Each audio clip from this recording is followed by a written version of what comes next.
Thank you for listening to Psyche Design. I'm super excited to share with you this interview with type expert Linda Berens, where we talk about the ethics of personality type instruments, the self-discovery process, and how to best use this very powerful tool for understanding in a way that doesn't cause harm. Linda Berens, founder of Interstrength, has been working with the theory of personality types since 1975 and was even mentored by David Keirsey, founder of the Keirsey Temperament Theory and author of Please Understand Me. Berens has integrated Keirsey's temperaments with the works of Carl Jung and MBTI and looks at the 16 holistic patterns of type through multiple lenses to help people find their best fit type. Now, she offers a full curriculum for personality type practitioners and has written several books about typology. For information about her certification programs and books, check out the links in the show notes. Now, without further ado, let's get into the episode.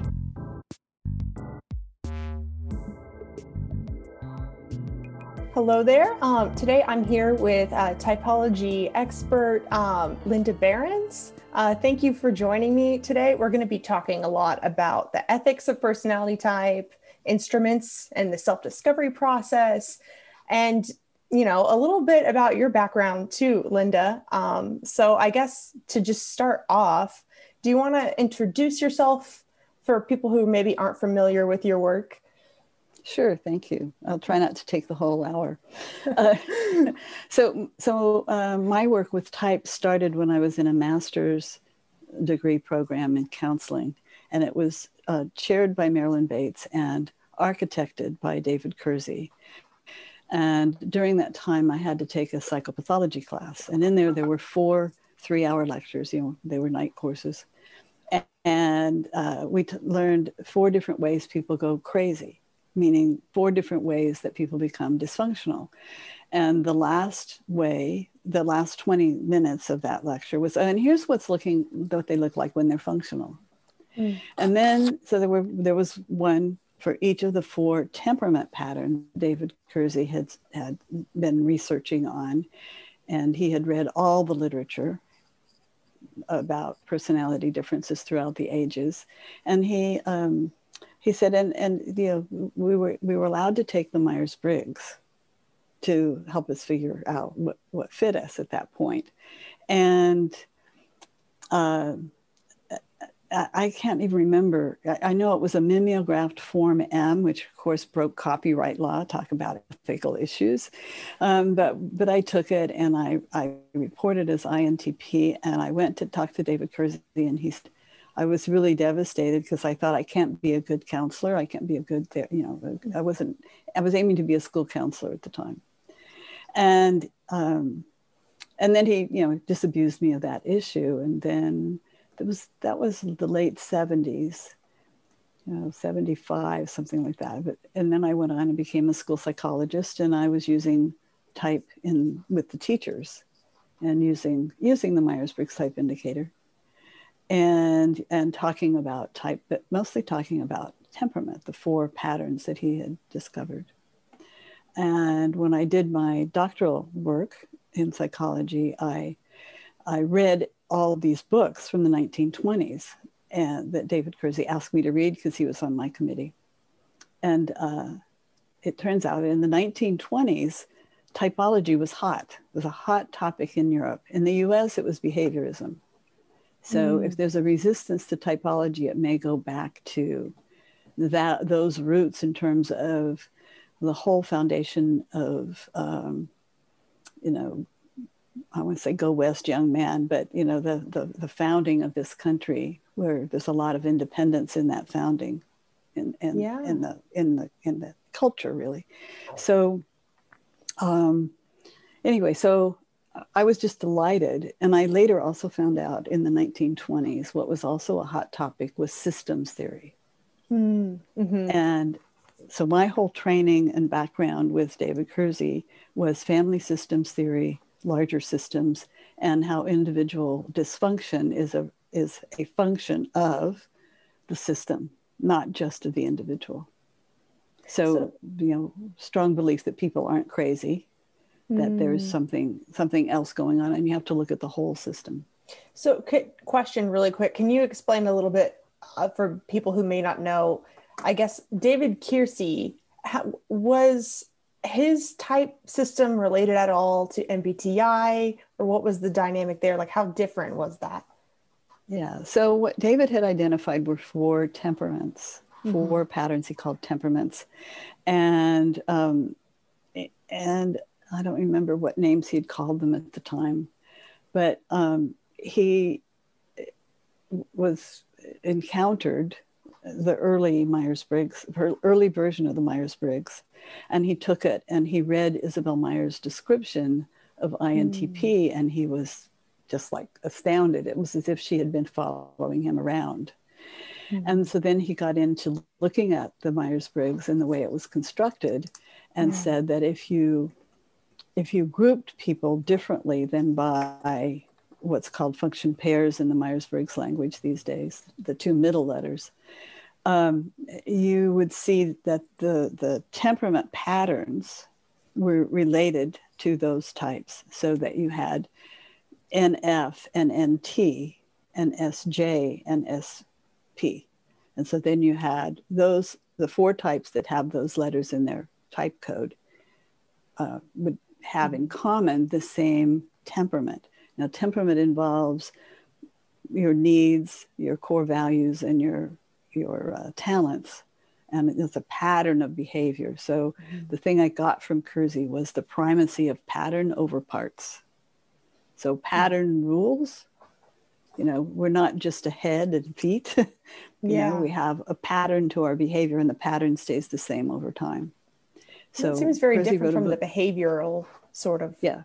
Right. So there are behaviors. I'm sorry, there are behaviors that go with that, but there is some driving force, and that's my interpretation of Keirsey's work.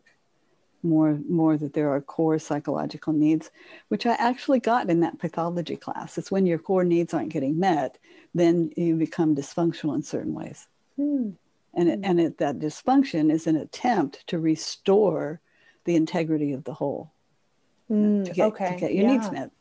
So, it relates to stress and all of that. And he wrote a book called Please Understand Me with Marilyn Bates, who was the chair of the department at the time. That was actually the first type book that I read, where whenever I read the ENFJ description, I had that same feeling of like, whoa, he really does understand me, like the title says. And I gave it to my husband, and he did too.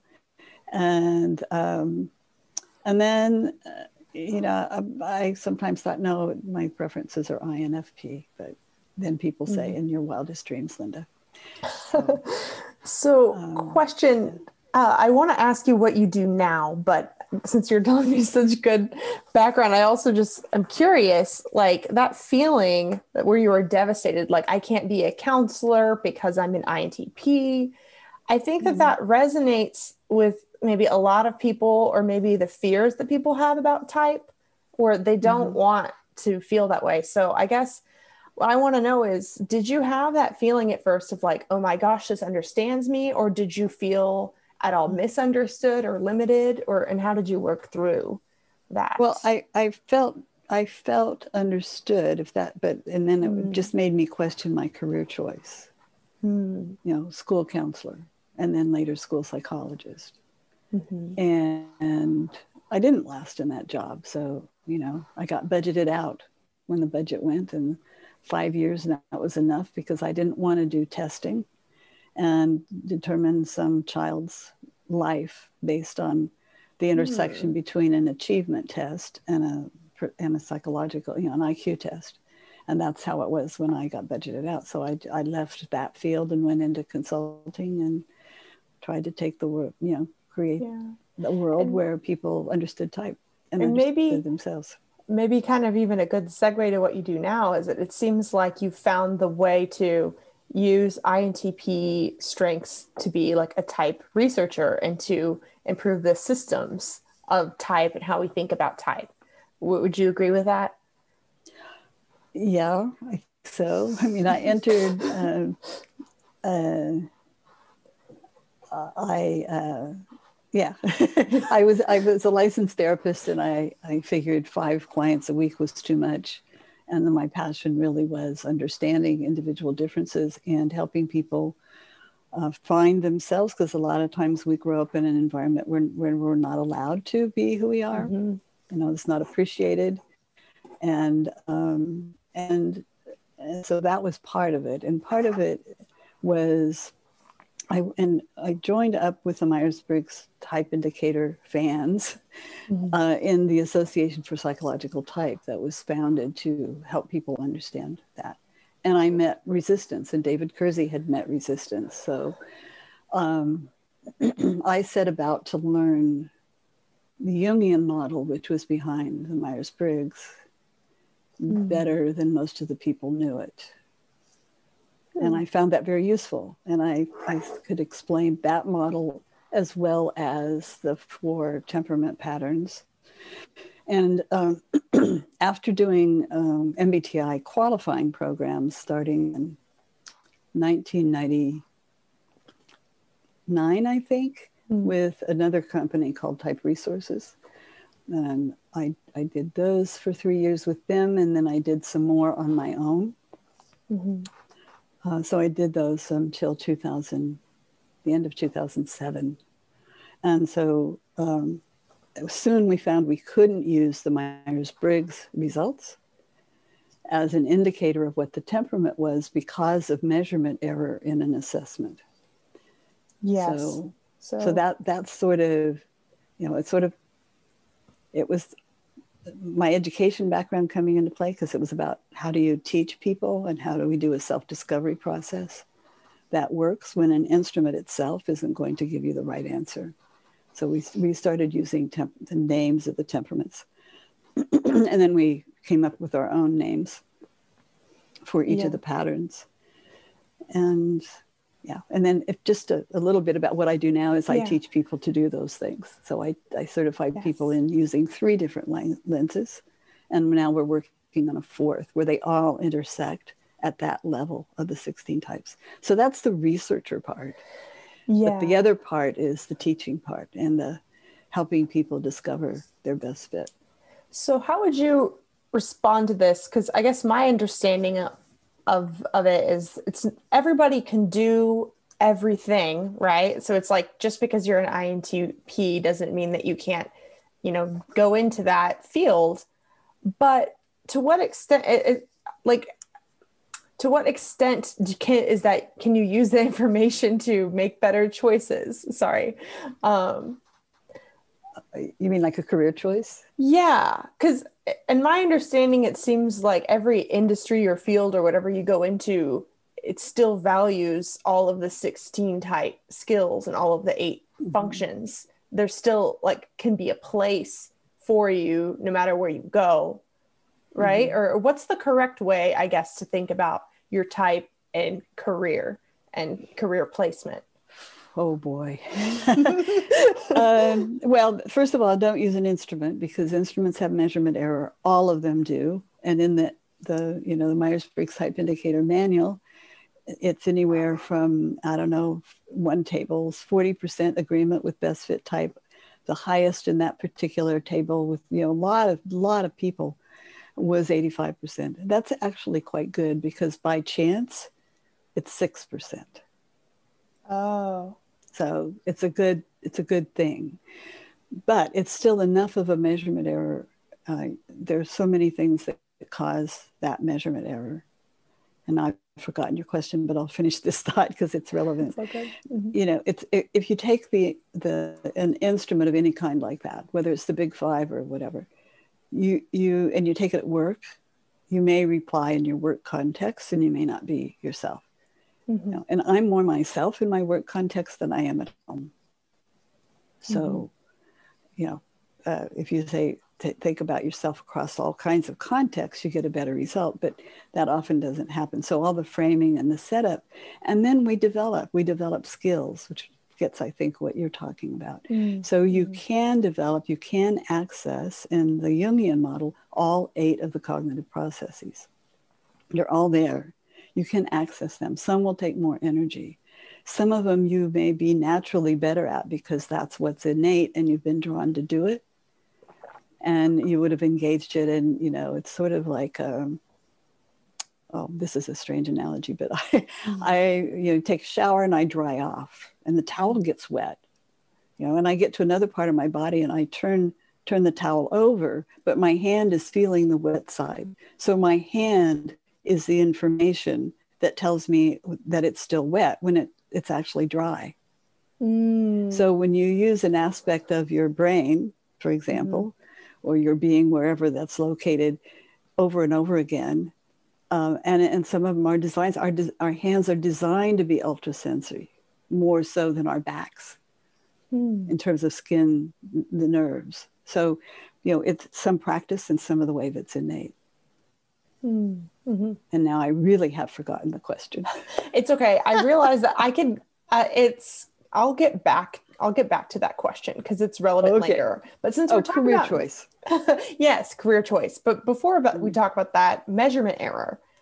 I was gonna start off just by asking, what would you say are the biggest kind of ethical puzzles when it comes to using type?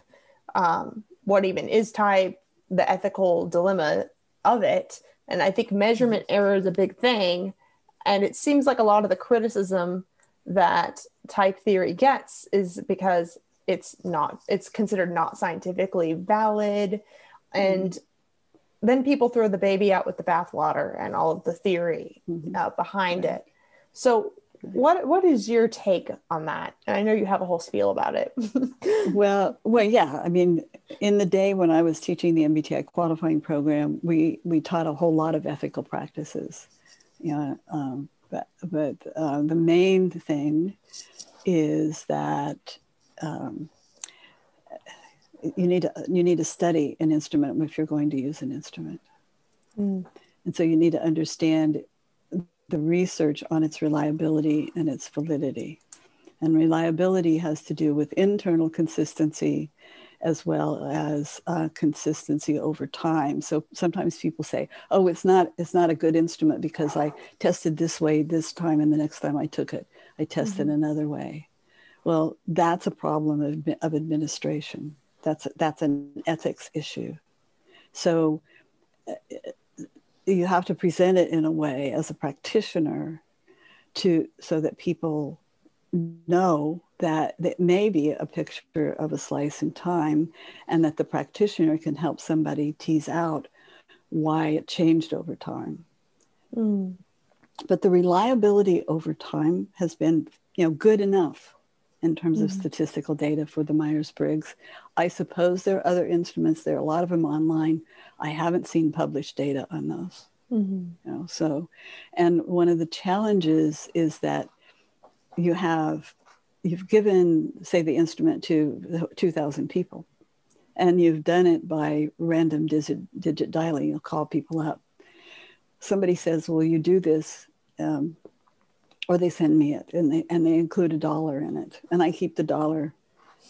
But I open the envelope and the $1's still in there. Well, I don't want to throw it away, but it's too late to have participated in the study.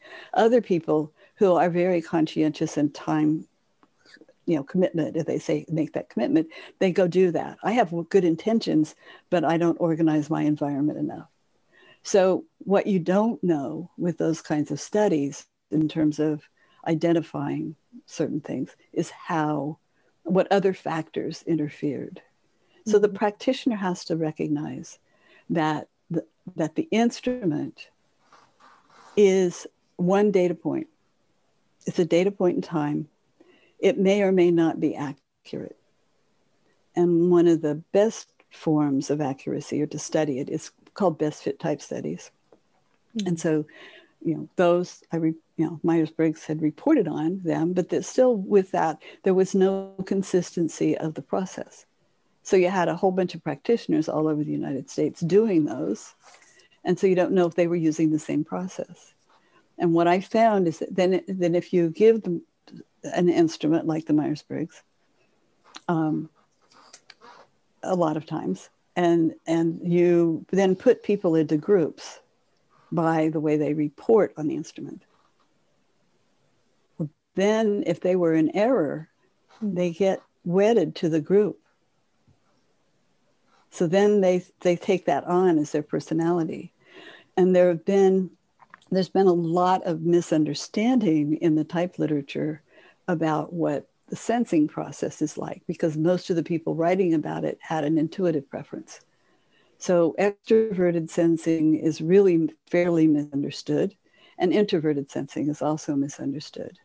And the more you say about sensing, the more much of the type literature is talking about what's called introverted sensing. So there are so many variables with the instrument that you need to have, in my view, some other means using validated descriptions, for example, narrative descriptions, not just 2 or 3 bullet points that somebody can read, and then that they've been instructed in some way to select 2 or 3 and which one fits you the best. And they try it on and they walk around in it for a while, and then they may come back.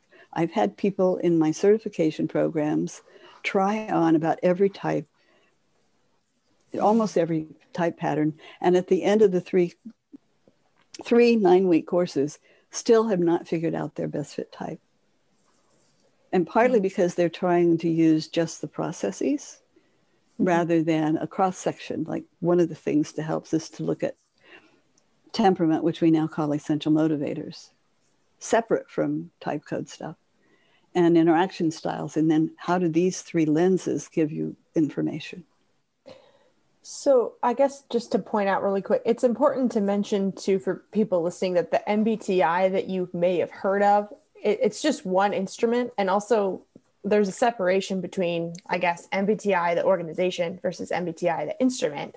So can you kind of talk a little bit, I guess, about separating what people might think of as personality type, it's kind of separating the whole theory behind it, versus just like the test itself? Yeah, so the instrument is an instrument. You know, if you have a fever and you put it under the thermometer under your tongue, as they did in my day, and you've just had something cold to drink, you know, you won't get a reliable result. It's a perfect metaphor. if you use a thermometer, you know, jokingly, my husband got me one of those, the ones that you click, a temperature on the thing. Well, I'm still using the one in the ear because I trust the one in the ear, but I still don't know if I know how to work this one.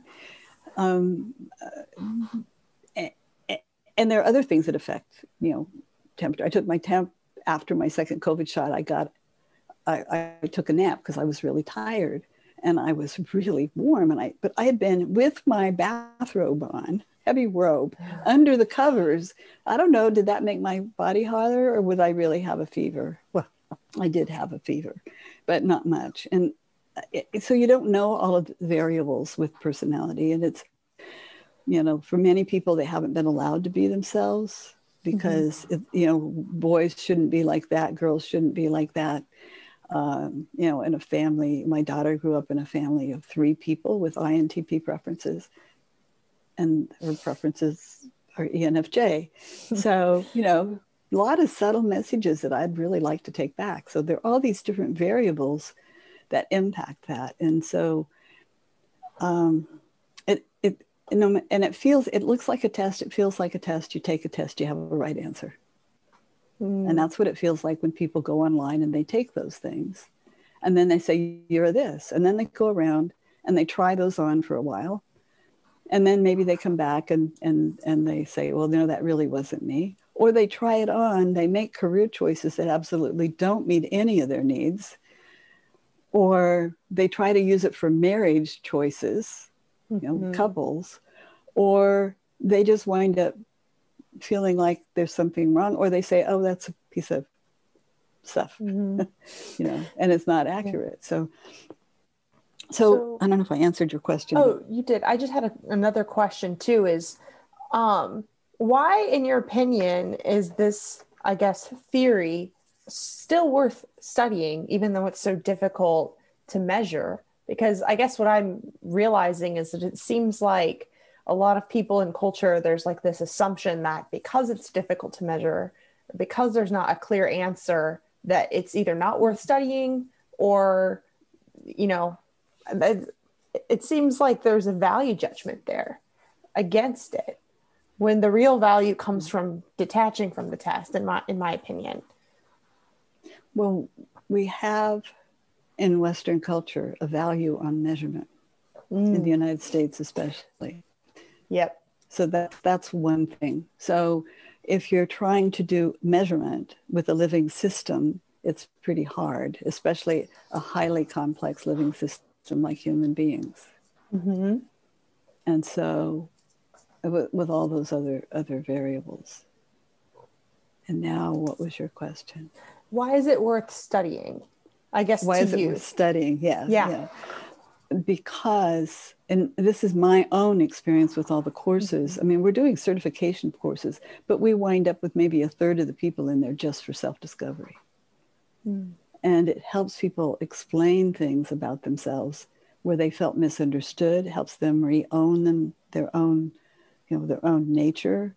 It helps them understand their relationships. One story that's so powerful to me is one person with ESFP preferences. He had reported ENFP on the Myers-Briggs, but took my training and got that straightened out. I mean, it was a self-discovery process, and he tried it on and it fit. So ESFP fit him best. And his parents had preferences for NFP, both of them. And they really just did not understand him. And he didn't understand them. And he felt defective for a really long time. And there's even more to that story, but I can't reveal the details because the details would give away too much information. I think that's a very common story that a lot of people that either maybe watch my channel or that are enthusiasts online, I think people really attach to this idea because it can explain this feeling of I'm not enough, I'm not worthy, there's something wrong with me, that a lot of people feel, which kind of leads me to, which I want you to respond what you're going to say, but the whole be like me thing that you talk about, I think is a really great model if you want to explain, I guess, that. Well, that actually is what one of my earliest business partners coined, this phrase, be like BLM. It has multiple meanings now, but be like me. And then I added to it BLT, be like them. Because there are two kinds of things that happen. We wind up feeling like everybody needs to be like us. And of course, you know what's wrong with them. They're lazy, they're crazy, they're bad, they're mad, all kinds of negative things if they're not like me. And that's a natural thing. We expect people to be like ourselves. And then be like them, that's not a good place to be either, because then you try to live outside what you're intended to live. So it depends, I'm not a pure scientific INTP. So for me, we have a purpose, and that purpose on the planet is what makes my job fit work for me just as much as my type preferences. And so help accepting that and owning that and understanding that, as long as it's not limiting. So there's the hardest part is for me to say, oh, well, I made that mistake, and I do this all the time. I made that mistake because I'm tired and introverted sensing wasn't working for me. And in my community, we can laugh about that because it would be, but predictably, a less developed function, and I inflate it by its position in the pattern. And I tend to think I can just do everything with it, and then I'll forget steps, and then people will send me an email. You posted a recording and it isn't ready yet. It says it's not ready. I forgot to change the drip schedule, the release schedule. So, but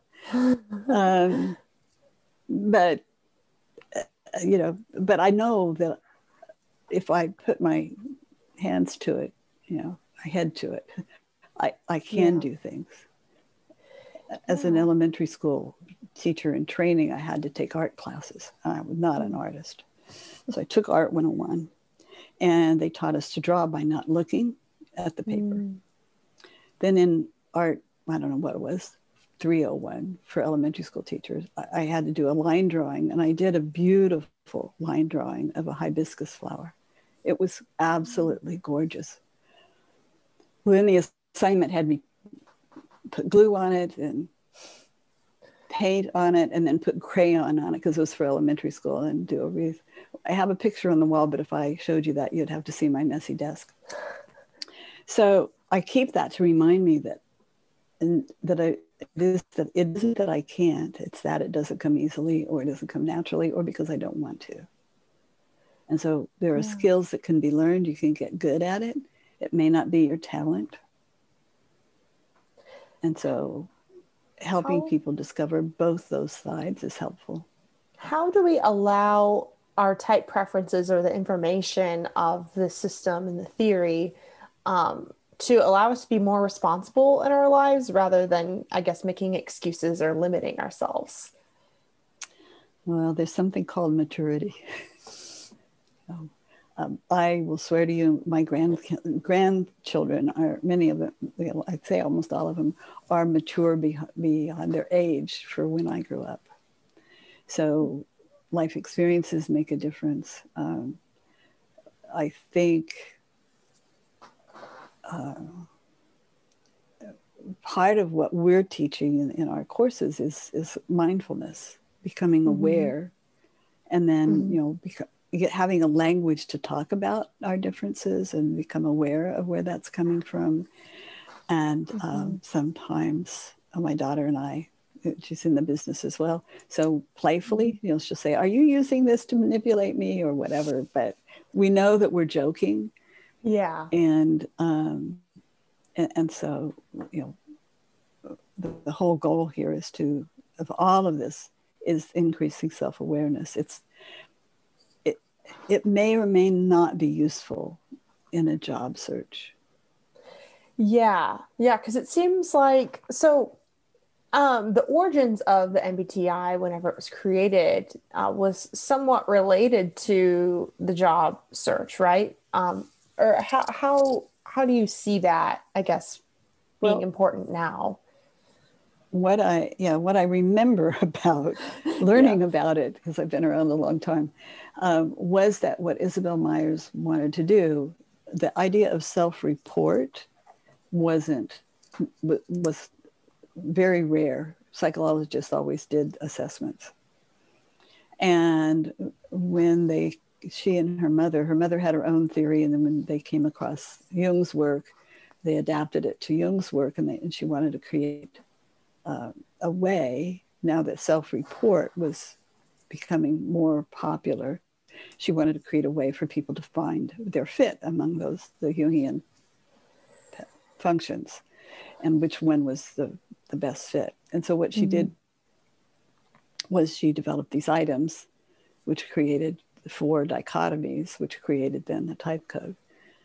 And at the time, it had a lot to do with the war effort in World War II to try to find people, help people find a better fit with work.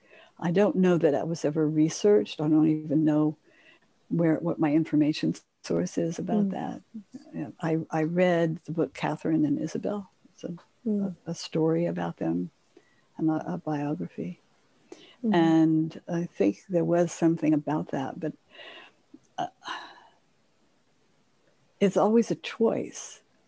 It's not, it is illegal, not only unethical, but illegal to use an instrument score for hiring and firing. And the statistician on my dissertation had a job with the bank, a gig as a grad student with statistics to help them do a study and find out which types made better tellers, for example. And I was like, oh, you can't do that. And actually, if you have the criteria for a job and it's looked at in type terms, for example, what they found was you have to have somebody who's good with numbers and money. And so if you can show a correlation between that and the sensing preference, or being gracious with people like the teller would, somebody comes to the window,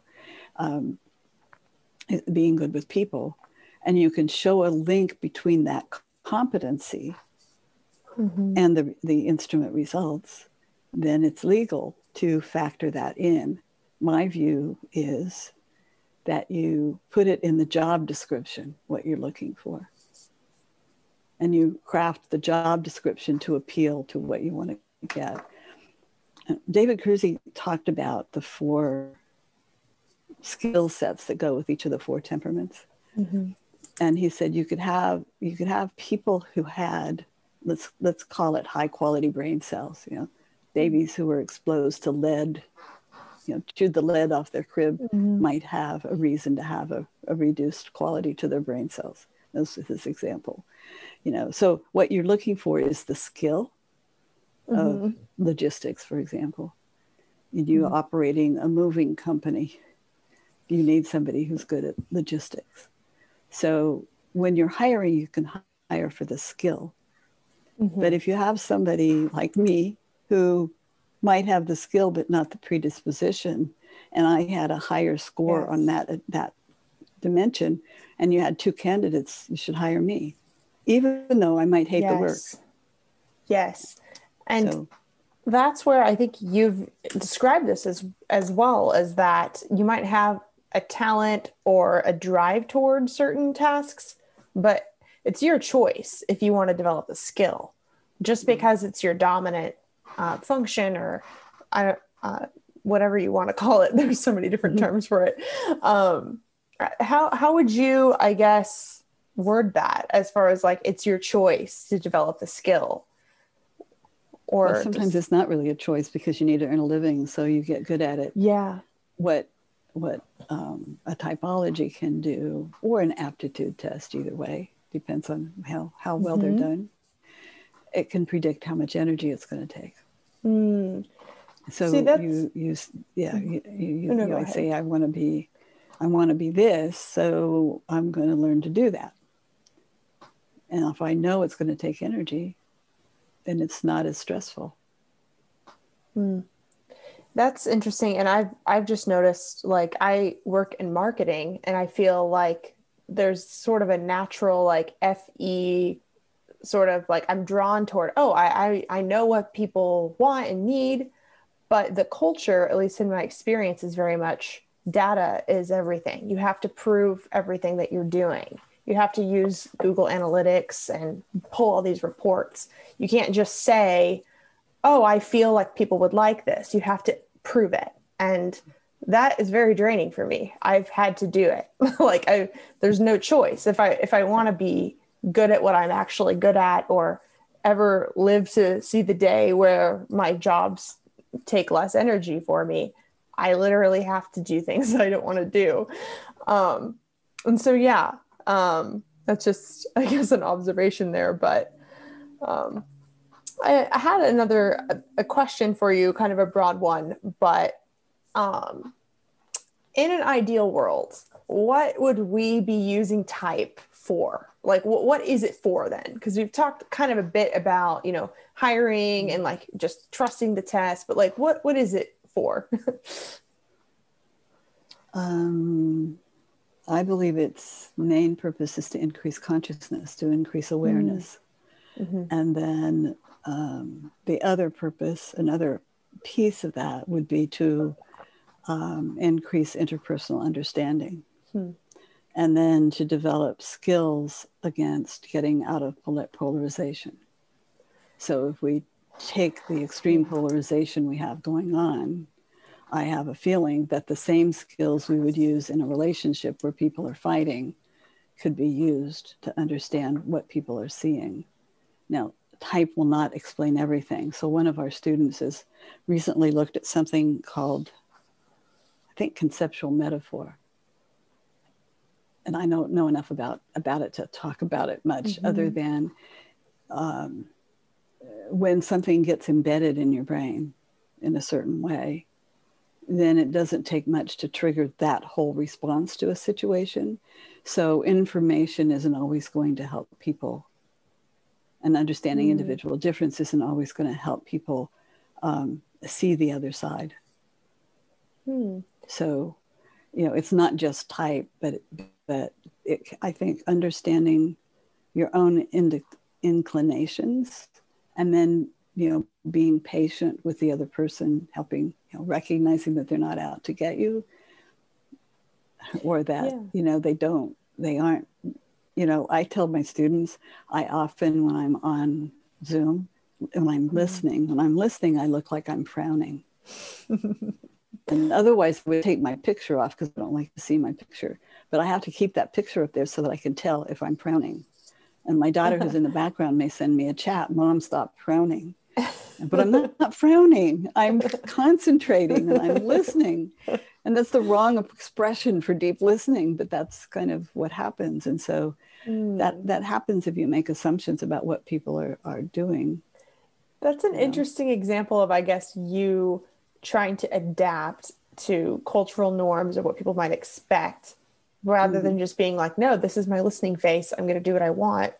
Whereas I feel like I've had to learn that just because other people might not be as inclined to make the first move of wanting to ask me how I'm doing or any of that, or like smile or ask me about me, doesn't mean that they don't care about me. It doesn't mean that, because I could tell myself like, oh, I'm the only one that puts in the energy in social groups and other people don't care about me because they're frowning, So I feel like whenever now, like if I know that someone is introverted or maybe has INTP preferences, I feel like I even tell myself now, like, that's concentrating, that's a concentrating face. Don't make an assumption. Yeah. You know what they say about assumptions, right? Yeah, I guess like I say that as an example that I don't want to assume what the frowning means, but just sort of being aware, Right. And that, it's something to check out. Yeah. If it continues, right. Yeah. And so, what was I? So, okay, that kind of leads into the self-discovery process. Why do you use the self-discovery process rather than instruments? Well, it happened. So back in the day when I was doing early on the MBTI qualifying programs, which really, like I said, the exams in there were pretty darn rigorous around ethics and even statistics.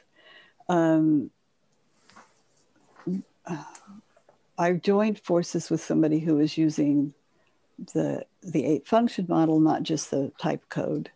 So, but we were doing Myers-Briggs, so we had to talk about the dichotomies. And she wanted to branch out and use temperament, or essential motivators, as we call it.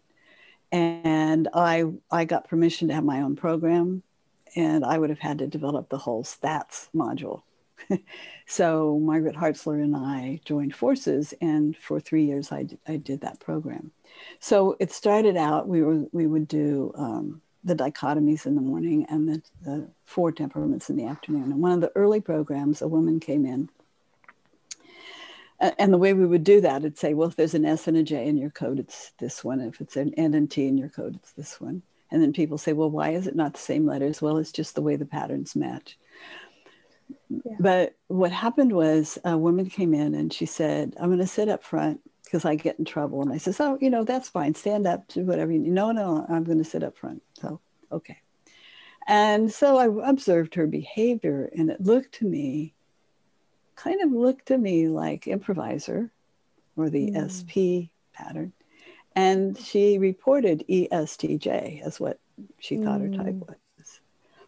And I said, have you ever looked at it? I didn't say directly, would you look at it? I said, have you ever looked at it?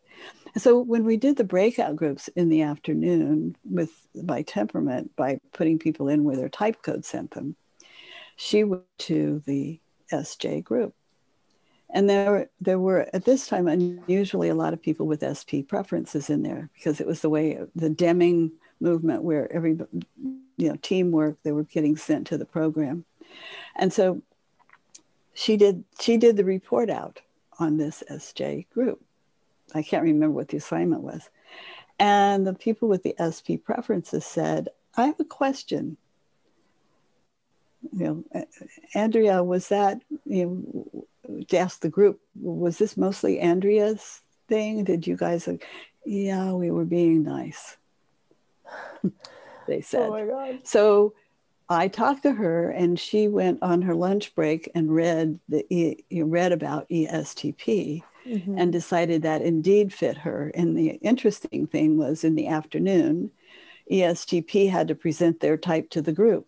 So she came in and told a story, which verified the whole thing.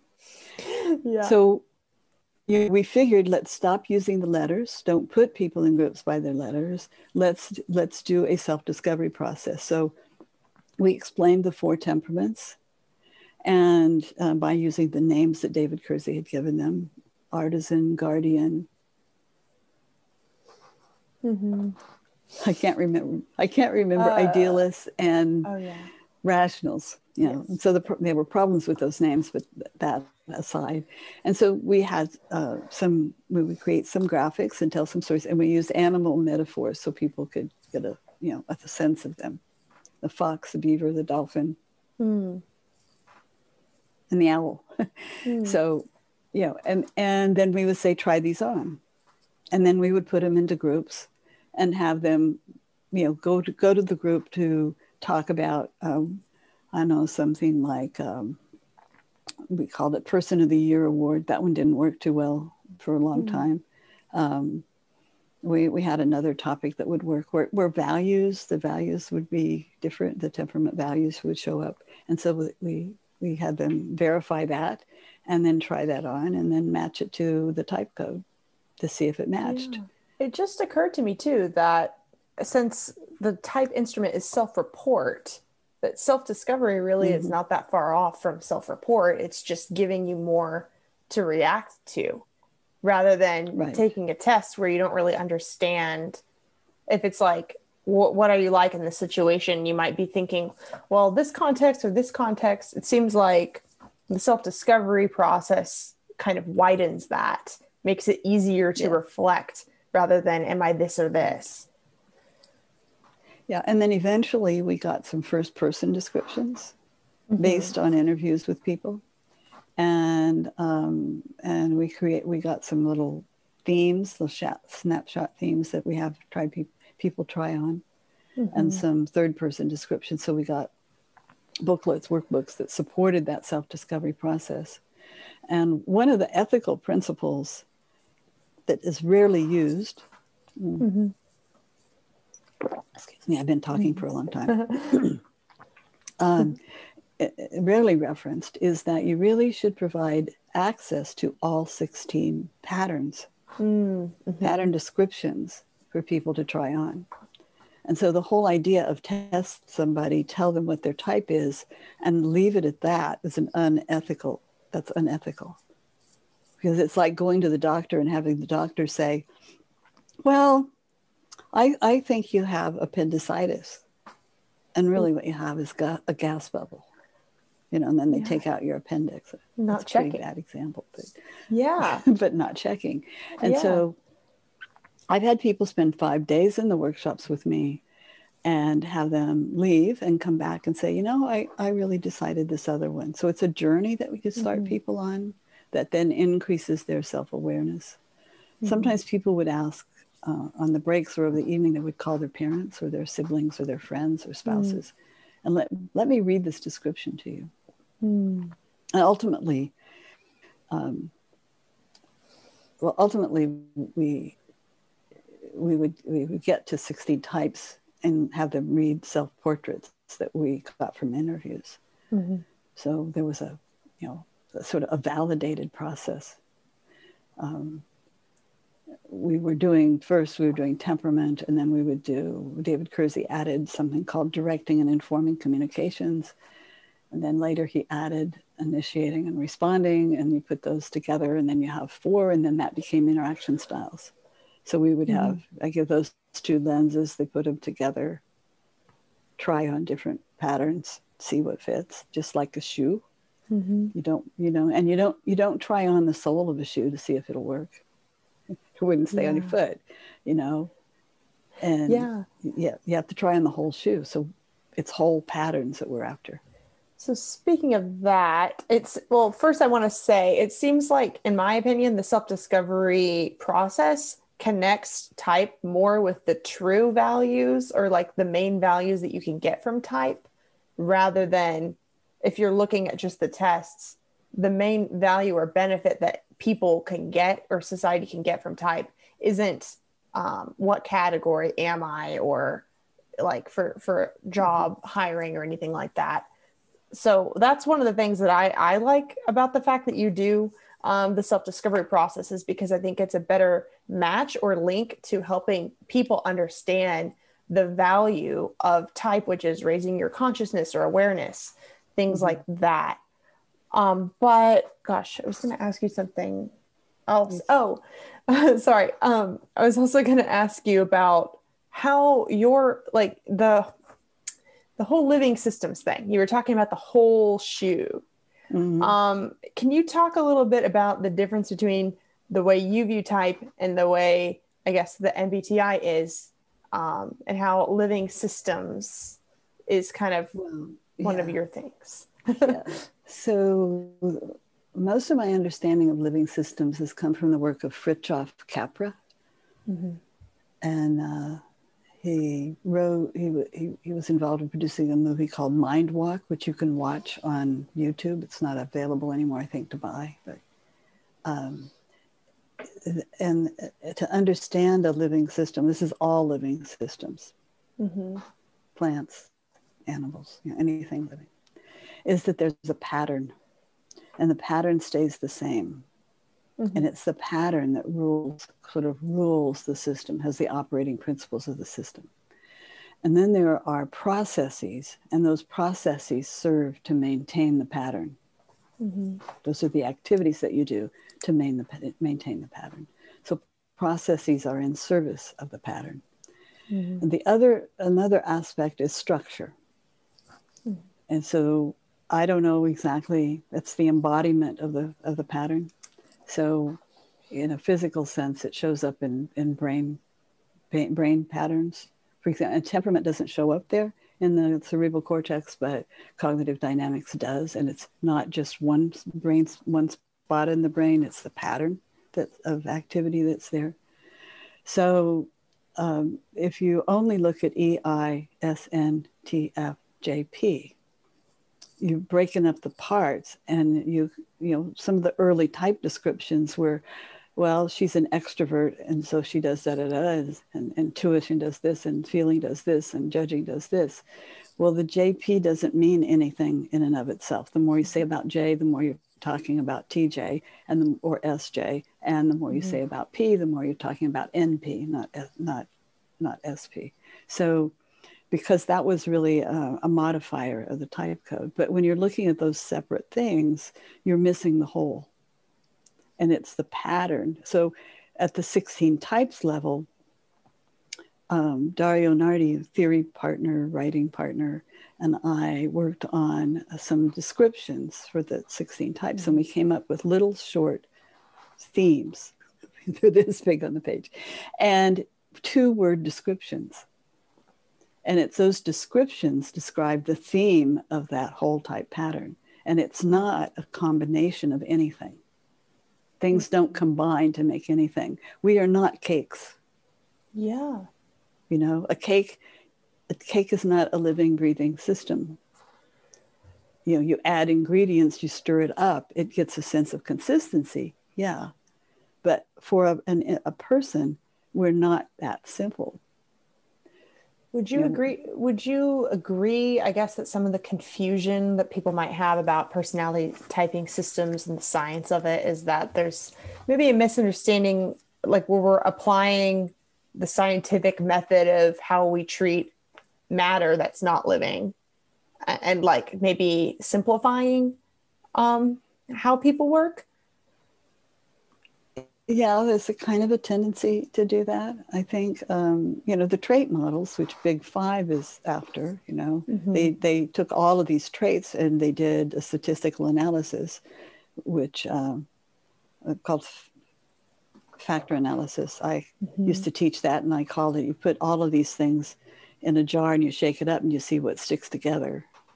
So that's how those factors were analyzed in a way, you know, using sophisticated statistics. It's interesting that those factors, the first three of the factors correlate very strongly, like very strongly, with Myers-Briggs preferences.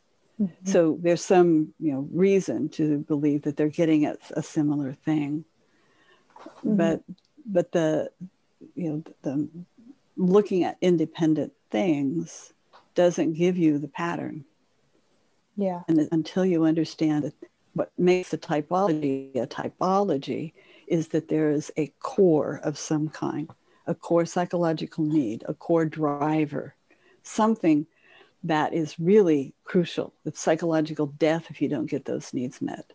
And then there, in the temperament or essential motivators, there's core values, and then there are talents. And the talents scratch the itch that the needs create. Mm-hmm. So they're interrelated. And it doesn't mean the behaviors that you can engage in, you can't engage in those other behaviors, but it really is what is at the core. Mm-hmm. And so when you look at parts, it doesn't get you the whole. Mm. And that's why the instruments themselves are asking at parts. And Isabel Myers did her dichotomies on an adding machine, her statistics. Yeah. And laboriously did some statistical analysis of them. And there was a very sophisticated one, which I can't remember the name of today, but that isn't taught anymore, really. Mm. But it was what's the likelihood of this showing up inside a particular type? And but still, that's all she could do. Today with computers, we could do much more sophisticated analyses, I suppose. I'm just not inclined to do it. Yeah.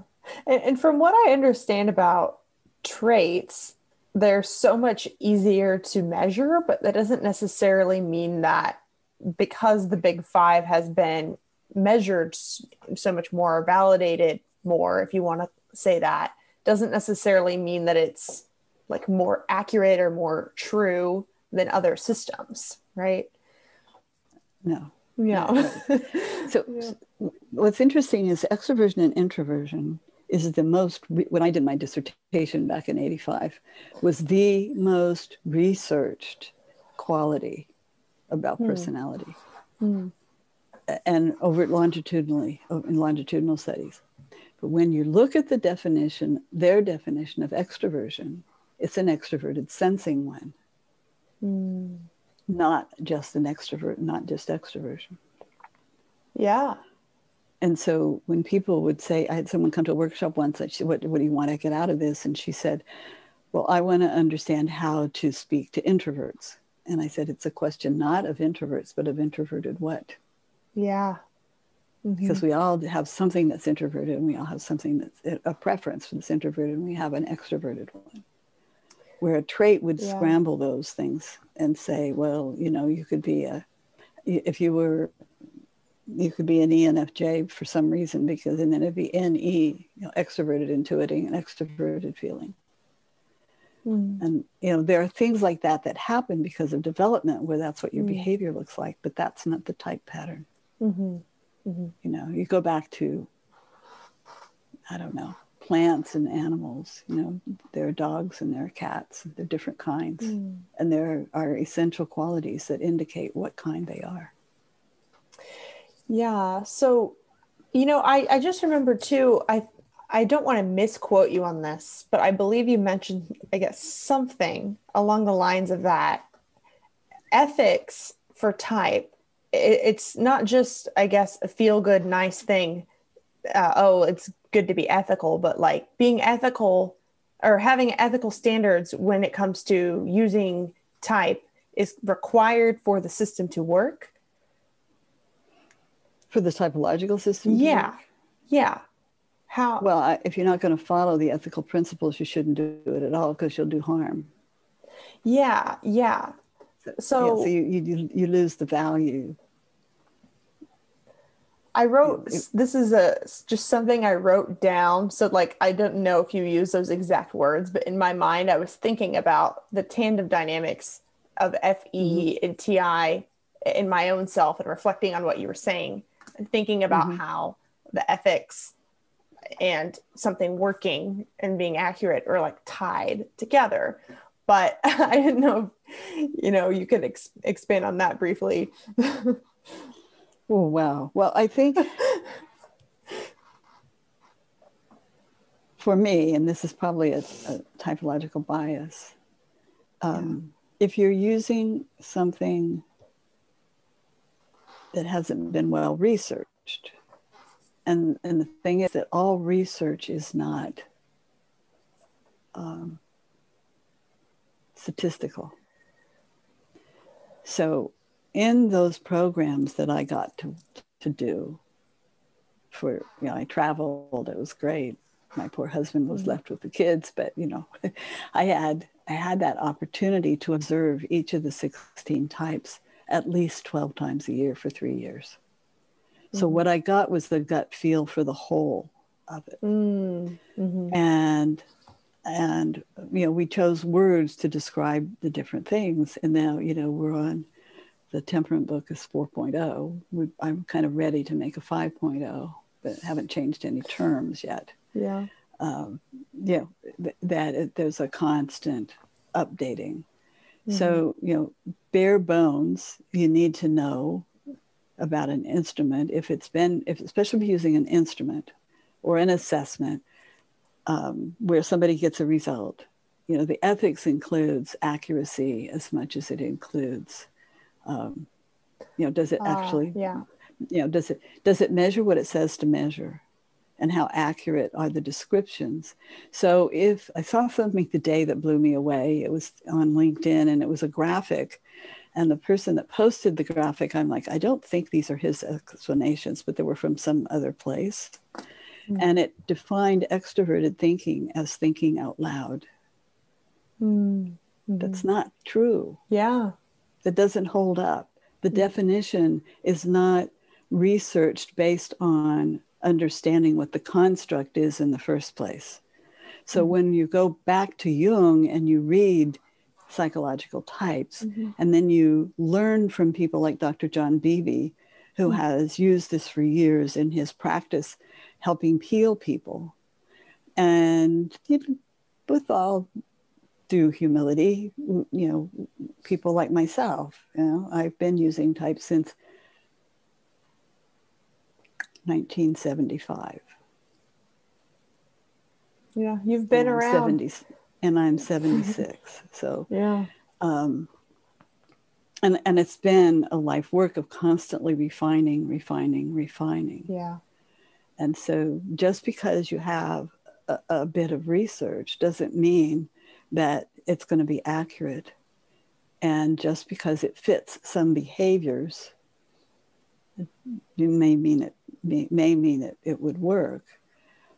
But it's a deep study to do the self-discovery process, for example, and to help understand. And one of the things I like now, even though I don't like, is so much emphasis on the 8 functions, and so many different people explaining it. And the thing I've learned is that there's usually some kind of bias in that explanation. There's bias in my explanations. That's why we keep revising them. Yes. And so we work to take them out. And in the beginning, a woman in the foundation of the Association for Psychological Type, her preferences, she was the treasurer of the organization when it was founded, and her preferences were ISFJ. And she wrote an article in a little bulletin that said, the definitions of sensing have been written by people with preferences for intuiting. And so they're not as rich. Yeah. And that's still the case today. Something that I'm passionate about that maybe I can do some work on in the future is I've noticed that a lot of the feeling descriptions, they're described as far as what thinkers see from the feeler. They're accurate, but it doesn't get at always like the actual functionality of how it functions in my brain, where I think, it's getting closer. Like, I really like your definitions, and Dario Nardi, I think, does a really good job. But like, there's even I feel like I find myself being hypercritical about like FE, how it's described when it's like, oh, it's feeling other people's feelings or something, or it's like, well, yeah. One of our colleagues shared with us a reading of John Beebe's book on the most complete thing he's written, Untitled, and he gave a definition of introverted feeling. And it's not feelings. Introverted feeling is the process of organizing your feelings. And extroverted feeling isn't about feelings. It's the name itself, and I speak in a little German, but not enough to understand what the real German word means. But it isn't about feelings. Yeah. Feelings are information to make a feeling judgment. So if you pick up feelings from other people, let's say through extroverted sensing, you observe an expression, or somehow you just get a vibe about that person kinesthetically, then extroverted feeling is the decision-making process of what could you do to make that person feel better, or what could you do to help that person, or what could you give to that person, or this person isn't safe for me to be around, or for other people to be around. And so those are decisions about what to do with that information. An example that really changed the way I looked at it from Lenore Thompson's book, The Personality Type and Owner's Manual. I really liked her description of FE in that book, where it was there was the example of if someone with preferences for FE was like organizing their address book, they would put it based on who they were going to contact the most, or who their best friend is, and all that sort of stuff. And that's like the logical, or like the rational, I guess you could say, way of ordering it based on the feeling and the relationship, rather than like, I think she might have said that TE might have been more like alphabetical. I don't know. But well, and that's useful. We get taught a lot of extroverted thinking reasoning in the school. It makes life easier. We don't get taught much about extroverted feeling. I've forgotten the term, so I can only remember one, but for extroverted feeling, I would call that empathic reasoning. And introverted feeling, I think I called that as priority reasoning or valuing. So introverted feeling, prioritization, good prioritization involves introverted feeling and extroverted thinking. Like, what are the consequences if I make this decision? So I just notice in myself that there's a huge difference between me reacting emotionally and me processing information with my dominant function, which, sometimes I really am just being emotional and not even processing anything, like as we all are. But if you have a preference for thinking, as I do, you may prefer not to get in emotional situations because you don't really know how to deal with them.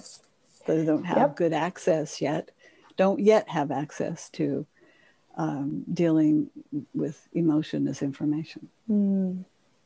Yes. So I want to respect your time here because we've been talking for a bit. So I guess I just want to sort of wrap. I'm almost out of water. So. So I just wanted to say, is there any other, I guess, things that come to mind for you as far as like ethical concerns with using type that we haven't mentioned? Well, the labeling is one of them. One is something I'm trying to get rid of that habit. I saw you catch yourself. So kudos. It's so tempting to talk about thinkers and feelers because that it's easy, but it's a preference for those with preference for. And so nominalization is one of those things because the ethics of it is it labels. And I had an experience recently where I put something out there and somebody said, "Are you an INTP?" And I'm like, what does that have to do with the statement I made? And it felt like a put down. Like, well, of course you would say that, rather than a dealing with the issue that's raised. So blaming others, it's and not, I don't know, see, the thing is that I'm talking a lot about practitioners, but we have people using type and teaching people how to use type who are not practitioners. And so there are some ethical issues around that, around how well researched is it? How much do you own it? Like, in my view, in my experience, that kind of thing's very helpful to own that. And it's a new age, so I have to start and say, well, people can't really, credentials may not matter to people anymore. But, but when you're using an instrument, you need to look at the actual reliability and validity data and still use it as a data point. And my preference is, if I'm going to use one, the data point is introduced later. Get them to try it on and see, because what you're really accomplishing is a process. And I'm sure there's some other main ethical thing I'll tell you about. I'm sure there's so many that you could talk about. I know, like, conflicting information online that confuses people is a big thing. Like, hiring obviously is a big thing. A lot of people want to talk about it, but the people that actually are practitioners don't even seem to use it for that. So maybe it's not as big of a problem. But then one other thing is mental health. I didn't know if you had any thoughts of, like, because this was an issue that was raised in a recent documentary, where it was mentioning, like, someone who was autistic feeling like they couldn't see themselves in the definitions, or like that the definitions of type maybe could be classist, racist, or against women, or that sort of thing. I mean, if you look at the times of when things were built, people have these questions of, well, are they considering gender? Are they considering, and that's kind of a lot of things I just threw at you, but even like. Well, yeah. So, the issue of race, Carl Jung apparently didn't like people with black skin, right? These theories started, temperament started in the 20s. So all of these theories were popular in the 20s. And interaction styles actually goes back to the 20s. And so in the 20s, there were very different attitudes toward women. That was, just got the vote not too long before that, I think, if I remember right, about race. It feels really unethical to attribute a type characteristic to women or to a race. And yet those themes show up in culture. In fact, one of the people who does a lot of work with the woundedness that people feel around race, talks about people of culture, not people of color. So there is often a culture that goes with that, and culture is laid down very early. And the culture, you could apply a typology to it, but to assume that everybody has everything, that would fit everybody, shouldn't be the case. And some people won't fit in the box. There's development and there's infinite variety. And who knows whether type will still be relevant in 20 years or in 50 years.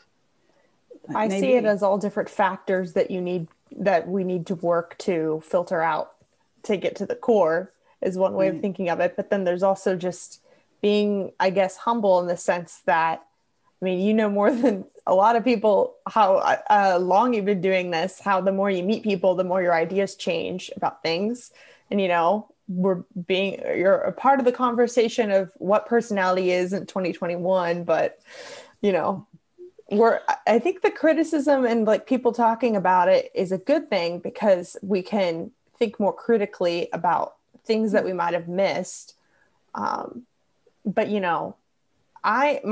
my view on a lot of like the, type doesn't include different cultures or people with autism or any sort of mental illness. I feel like we need to work to filter out like our definitions and consider all of the ways that people could be. Well, but and David Keirsey would say that there are 4 kinds of people and they go crazy in certain ways. Yeah. But he never got the book written on that. So the problem is that the dysfunctional things that are in the DSM, whatever version it is right now, the diagnoses, are not really clear categories, and they don't correlate to type. And so yes, you might see, and they don't know much about autism at this point, I don't believe. So autism, for example, what might show up as certain, you could use a language of the different functions in terms of what might be what person might have a skill with, but you can't label them a type. And actually you shouldn't be labeling anybody. People should be owning that as their pattern and saying, well, this is me, but that's not all of me. There's so many other factors that influence birth order, your parents, your family constellation, the culture you were raised in, traumas. What you said about the DSM is interesting because it's also bringing up the dissonance between the way we think about type and how it's so different from a lot of the behavioral psychology that's popular. And if we think of the DSM as being categorized similarly to how they thought about the Big Five, there's not really a clear, like 16 types in the DSM does not seem to mix well, in my opinion, because they were thought about and conceived in completely different ways. So when I was billing insurance for people, there was almost always just generalized anxiety. But I didn't see severe cases. And the DSM, the whole language isn't. I think this happens in the medical field as well. Different diseases have different names, and somebody comes with symptoms, and then the doctor starts seeing 5 or 6 of these, and he says, "Oh, well, this is a syndrome. This is a kind of dysfunction," and they give it a name. One of the things that blew my mind when it was discovered that I had chronic Lyme disease, and then later mold illness. And I don't know if I had some other environmental illnesses, is that the symptoms very much looked like things I had learned in school that were dysfunctional, that were mental health issues, that they were not mental health issues, that if you get the toxins out of your body, some of those things go away. And so that blew my mind. That, just makes you want to just question everything. Yes, of course. Yeah. But, in the meantime, we're categorizing beings. That's how we learn to talk. And I have to be patient with people, just like I am with a baby that calls a cat a goggy, because his goggy is furry, and he sees a cat and he calls it a goggy. So yeah. All right. Well, thank you so much for joining me. I know I threw a lot of big topics at you, and I know you did your best there's so much more you could say. Yeah. So I'm going to link below for anyone interested, more information about Linda. If you want to take any of the certification courses, I definitely would recommend booklets as well. If you're not sure what your type is, a lot of great resources there. So yeah. Well, thank you so much. It was fun. Yeah, thank you. Yeah. It was so much fun. Thank you so much. If I had a bigger glass of water, I could go longer. Thank you so much for joining me. Thank you. All right, have a good day. Thank you so much. Hello, everyone. Thanks for sticking with me through the end of the episode. I felt that it was important to address one of the comments that Linda said and kind of expand and share my thoughts on it. So Linda said that Carl Jung did not like Black people. She said that. And I guess I want to address that we should not be worshiping these great thinkers of the past, because the reality is, my take is, we live in a racist culture right now. We are currently unpacking and trying to evolve past so many structures. Like, structural racism exists, number one. We're still unpacking that. And I absolutely don't deny that. And for those who do deny that, I think that it is so embedded in our culture that it's very hard to face, and there's very strong denial there. So every single beloved figure from the past that was a white man from 100 years ago, like, newsflash, they were racist. That's my take on that. And I don't ever want to be apologetic of that. But I do want to bring that to light. And I want to point out that the MBTI itself, the actual questions that people answer has been edited many times. There's been different forms of the test that has been updated with language that better fits the cultural moment.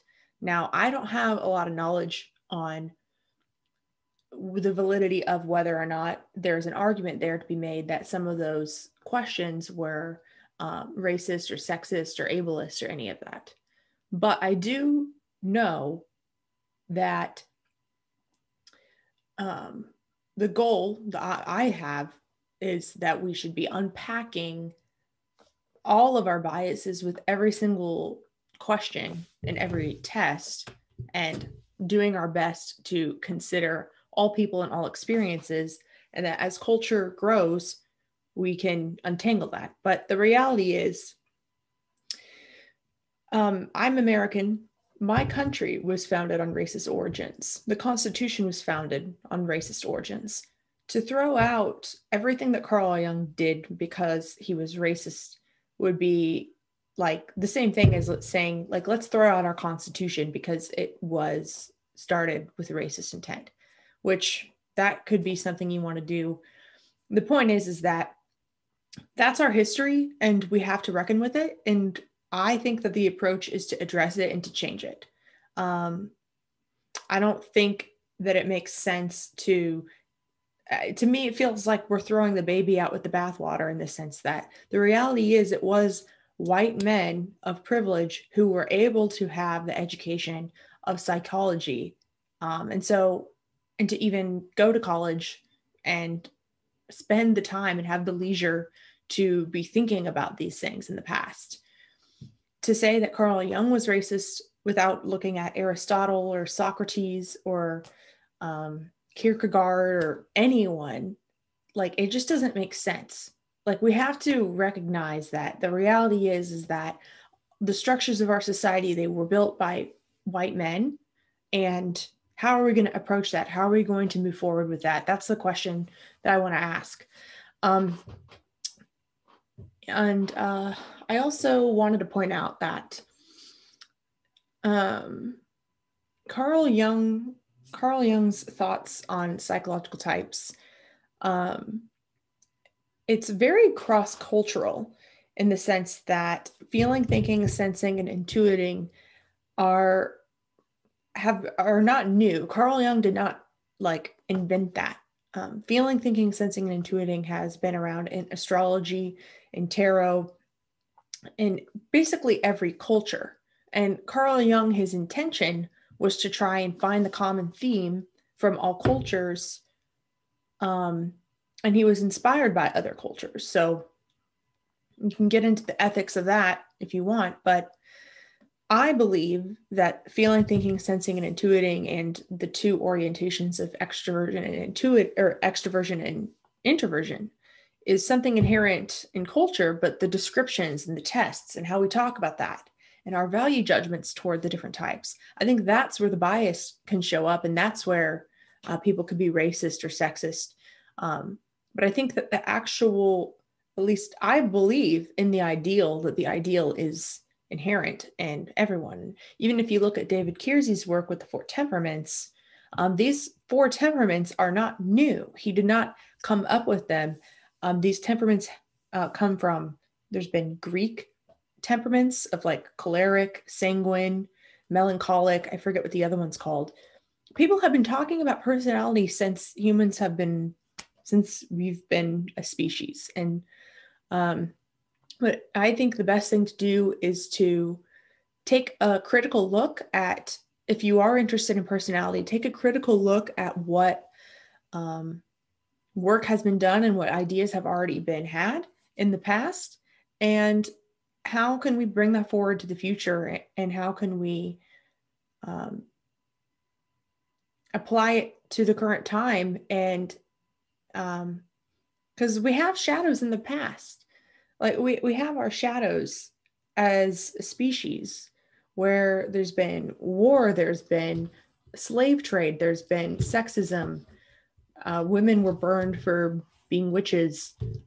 There's lots of things, like we have, and I don't mean to even dismiss how cruel like racism is, or like lump it in as just like any old thing. Like that's a whole other story, and I don't want to like talk too much about it right now, but I guess I just want to say that